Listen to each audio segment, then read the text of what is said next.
১১৬তম ওভারে আগা সালমানের করা তৃতীয় বলটি ফাইন লেগে ঠেলে দেন মুশফিকুর রহিম। এরপর দৌড়ে নেন ২ রান। রান সম্পন্ন হতেই মুষ্টিবদ্ধ হাতে ব্যাট উঁচিয়ে শুরু করেন গর্জন। হেলমেট খুলে চুমু খেয়ে লুটিয়ে পড়েন সিজদায়।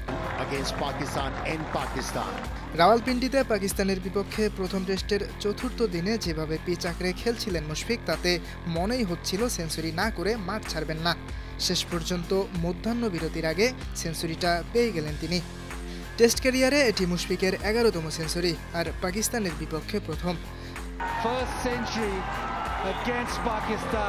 সেই সাথে ২১ বছরের খরা কাটিয়ে পাকিস্তানের মাটিতে তৃতীয় বাংলাদেশি হিসেবে ৩ অঙ্ক স্পর্শ করলেন মুশফিক।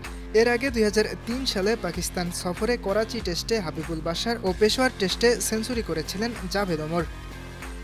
সেঞ্চুরিতে মুশফিক ছাড়িয়ে গেলেন তামিম ইকবালকে। তামিম টেস্ট ক্যারিয়ারে সেঞ্চুরি করেছেন ১০টি।